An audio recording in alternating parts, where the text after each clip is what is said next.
Kolkata industry মানে Tollywood industry পুরোপুরি মায়ের ভোগে চলে গেল আজকে থেকে বলা যেতে পারে। তো ব্যাপারটা নিয়ে মনে হলো একটু কথা বলা দরকার, তাই জন্য আমার কিছু বক্তব্য রয়েছে এটার মধ্যে।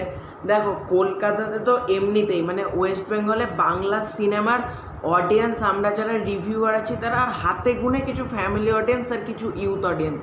তাও ইউথ অডিয়েন্স এখন সাউথ মুখর হয়ে যাচ্ছে, বলিউড সিনেমাকেও তারা এখন রিজেক্ট করে দিয়ে সাউথ হলিউড এগুলো নিয়ে বেশি মাথা ঘামাচ্ছে বলা যেতে পারে। হলিউড আর সাউথ এখন ইউথদের জন্য বড় একটা বলা যেতে পারে মানে মাধ্যম দেখার, সিনেমা দেখার। ওটিটি কন্টেন্টেও তারা Bangla cinema, Bangla series, Bangla serial সব কিছু থেকে তারা মুখ ফিরিয়ে নিচ্ছে বলা যেতে পারে। পড়ে রয়েছে আমরা কিছু ইউটিউবাররা আর কিছু অডিয়েন্স। তো সেই অবস্থায় টলিউড বলা যেতে পারে আজকে খতম, ডেড হয়ে গিয়েছে। ইতিমধ্যেই তোমরা জেনে গেছো রাহুল মুখার্জির সাথে কি হয়েছে। এই নিয়ে আমি অলরেডি ইতিমধ্যেই দুটো ভিডিও আগে চ্যানেলে আপলোড করেছি। যদি দেখে না থাকো আমি বলবো এই ভিডিওটা শেষে গিয়ে তোমরা ওই দুটো ভিডিও চেক আউট করতে পারো। কিন্তু আজকে থেকে সেটা আরও ভয়ঙ্কর পর্যায়ে গিয়ে মানে চললো। এখনও পরিচালকদের আন্দোলন ভার্সেস টেকনিশিয়ানদের মানে ফেডারেশনের টেকনিশিয়ান, মানে দুজন মানে দুটো দলের মধ্যেই এখন চলছে বলা যেতে পারে ইগোর লড়াই। মানে আজকে সকাল থেকে টলিউডের প্রত্যেকটা স্টুডিও বন্ধ, কোনো সিনেমার তো শ্যুটিং হচ্ছে না বলা যেতে পারে, কোনো সিরিয়ালের শ্যুটিং হচ্ছে না, কোনো ওটিটি প্ল্যাটফর্মের যে ওয়েব সিরিজগুলো হয় একটারও শ্যুটিং হচ্ছে না, সব কটা বন্ধ হয়ে গিয়েছে। এটা বলতে গিয়ে ভীষণ খারাপ লাগছে বন্ধুরা, যে এই রকম অবস্থায় আমাদের এসে দাঁড়াতে হবে। যে আজকের দিনে দাঁড়িয়ে মানে এটা কোনো এমন না প্যান্ডামিক চলছে, যেমন করোনার সময় হয়েছিল ওটিটি ওয়েব সিরিজ তারপরে সিনেমার বন্ধ হয়েছিল, আমরা সেটা নিয়ে জানতাম, সেটা সব ইন্ডাস্ট্রি হয়েছিল। কিন্তু এইভাবে অনির্দিষ্টকালের জন্য শ্যুটিং বন্ধ কোথায় হয়? মানে এটা মনে হয় কলকাতা বলেই সম্ভব, এটা মনে হয় পশ্চিমবঙ্গ বলেই মনে হয় সম্ভব। মানে টালিগঞ্জের প্রত্যেকটা স্টুডিও বন্ধ, আজকে থেকে পুরোপুরি শ্যুটিং বন্ধ হয়ে গেল। মানে টেকনিশিয়ানরা তো আসবে না, তারা ঘোষণা করেই দিয়েছিল। পরিচালক সমিতি আজকে মানে ডাইরেক্টর গিল্ড থেকে পুরোপুরি ব্যাপারটা বলেছে তারাও কোনো রকম শ্যুটিংয়ে আসবে না। মানে পরিচালকদের নিয়েও একা শ্যুটিং হয় না, একা টেকনিশিয়ানদেরকে নিয়েও শ্যুটিং হয় না, দুজনকে ঐক্যবদ্ধভাবে তো শ্যুটিংটা হবে। তো এমনিতে টলিউড ইন্ডাস্ট্রির অবস্থা ছিল সেই হাতির পায়ের তলায় পিঁপড়ে পড়লে যেরকম অবস্থা সেই রকম, তার ওপর একবারে হাতির ওপর যেন হচ্ছে আরও কিছু লোকজন মানে পিঁপড়েকে মেরে দেওয়ার মতো একটা ভয়ঙ্কর অবস্থা বলা যেতে পারে। মানে এই সময় আমরা প্রত্যেকে আশা করে থাকি পুজোর সময় কি সিনেমা আসবে, আমরা প্রত্যেকে এই মাস থেকে আমরা দিন গুনি, জুলাই মাস থেকে মোটামুটি জুলাই মাস থেকে আমরা বেসিক্যালি অপেক্ষা করি, অক্টোবর মাসে পুজো থাকে। তো কি সিনেমা আসবে, কি সিনেমা আমরা দেখব, কোন সিনেমার টিজার ট্রেলার, এসবিএফ কি আনবে, এরকম আমরা প্রত্যেকের মধ্যেই কিন্তু আমাদের এক্সাইটমেন্ট থাকে। কিন্তু এবার সেই এক্সাইটমেন্টটা নেই, বুঝতে পারছো? মানে এসবিএফের যে রাহুল মুখার্জির সিনেমা আদৌ যে আসবে কি না সেটার তো কোনো গ্যারান্টি নেই, কারণ শ্যুটিং যে কবে থেকে শুরু হবে কেউ জানে না। মানে এই পরিমাণ, আজকে তো শুনছি আবার একটা মিটিং হবে, এই মিটিং করে কোনো লাভও হচ্ছে না, লাভের লাভ কিছু হচ্ছে না। 6-7টা মিটিং হচ্ছে আমি তাই শুনলাম, এই মিটিং হলো, ওই দিন এর সাথে এর মিটিং, তার দিন তার সাথে, আসল সলিউশনই তো কেউ হচ্ছে না। মানে টেকনিশিয়ানরা স্পষ্ট জানিয়ে দিয়েছে রাহুল মুখার্জি যদি ডাইরেক্টর থাকে তারা রাহুল মুখার্জির সিনেমাতে কাজ করবে না, মানে ফেডারেশনের টেকনিশিয়ানরা।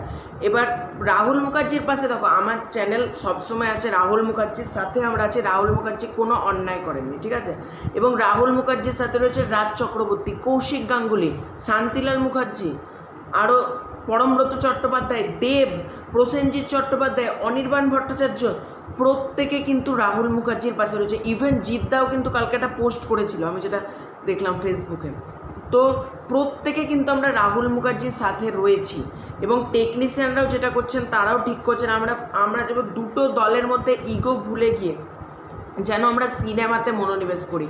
আর মাননীয় মুখ্যমন্ত্রী মমতা বন্দ্যোপাধ্যায়ের কাছে আমার অনুরোধ, আমি জানি উনি আমার এই ভিডিওটা হয়তো চোখে পড়বে না বা দেখবেন না, ওনার কাছে যদি কেউ ভিডিওটা দেখে থাকেন, দেখো ওনাকে তো আমরা সবাই রেসপেক্ট করি, প্রত্যেকে মাননীয় মুখ্যমন্ত্রী মমতা বন্দ্যোপাধ্যায় কিন্তু রেসপেক্ট করে।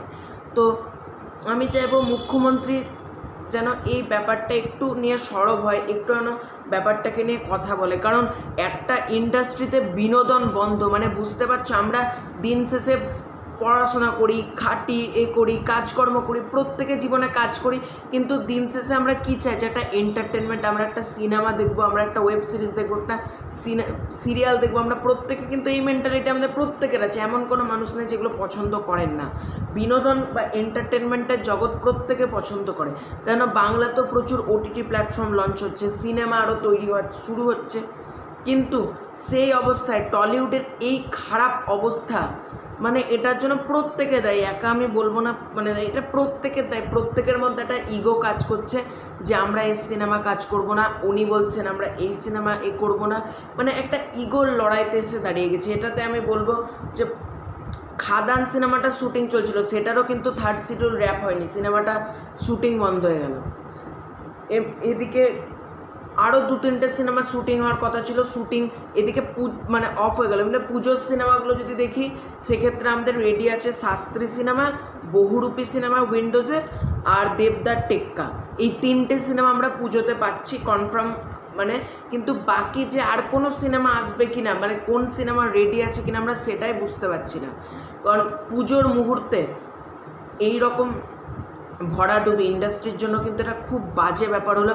কারণ পুজোর সময় পুজোর সিনেমাগুলোর প্রতি কিন্তু আমরা প্রত্যেকে তাকিয়ে থাকি, গোটা বছর যাই হোক না কেন। আমরা 3টে সময় টলিউড নিয়ে আলোচনা হবেই, একটা হলো ঈদ, দুর্গাপুজো আর ক্রিসমাস। এই 3টে টাইম টলিউড নিয়ে আলোচনা হবেই, এবং ইউথরাও এই সময় চায় যে সিনেমা দেখতে। বাকি সময় আমরা অনেকেই সিনেমা থেকে মুখ ফিরিয়ে নেয়, বাংলা সিনেমা দেখে না, কিন্তু ঈদ, দুর্গাপুজো আর বড়দিন, এই 3টে সময় যদি ভরাডুবি ঘটে না ইন্ডাস্ট্রির, মানে ব্যাপক ক্ষয়ক্ষতি বলা যেতে পারে। এটা প্রচণ্ড ক্ষতি, মানে ইন্ডাস্ট্রির জন্য, টলিউড ইন্ডাস্ট্রির জন্য, কলকাতার ইন্ডাস্ট্রি, বাংলা ইন্ডাস্ট্রির জন্য এটা ভীষণ বড় ক্ষতি। কারণ এই 3টে সময় যদি কোনো রকম ক্ষতি ঘটে, প্রচণ্ড বড় ক্ষতি বলা যেতে পারে। আর পুজোর আগে আগে এই রকম টলিউড ইন্ডাস্ট্রির ভরাডুবি, মানে আমাদের একটা বুঝতে শেখালো যে মানে ইন্ডাস্ট্রিতে আর কিচ্ছু নেই বলা যেতে পারে। ইন্ডাস্ট্রির দিকে আমরা, মানে ইন্ডাস্ট্রির যে আজকে কতটা খারাপ অবস্থা, মানে নিজেরই বলতে খারাপ লাগছে। তবে জানি না সিনেমা কবে এটা সলিউশন হবে। অনেক দিন থেকে এটা ঘটনাটা ঘটছে, মোটামুটি আগের রবিবার থেকে, কাল রবিবার, তার আগের রবিবার থেকে ঘটনাটা ঘটা শুরু হয়েছে। রবিবার থেকে ঘটনাটা ঘটা মানে পার্মানেন্টলি শুরু হয়েছে। তো এই লড়াইটা এখন কীরকম পর্যায়ে গিয়ে যায় সেটা একটা দেখার ব্যাপার থাকবে। তোমাদের এটা নিয়ে কী মতামত ডেফিনেটলি কমেন্ট করে জানাতে পারো।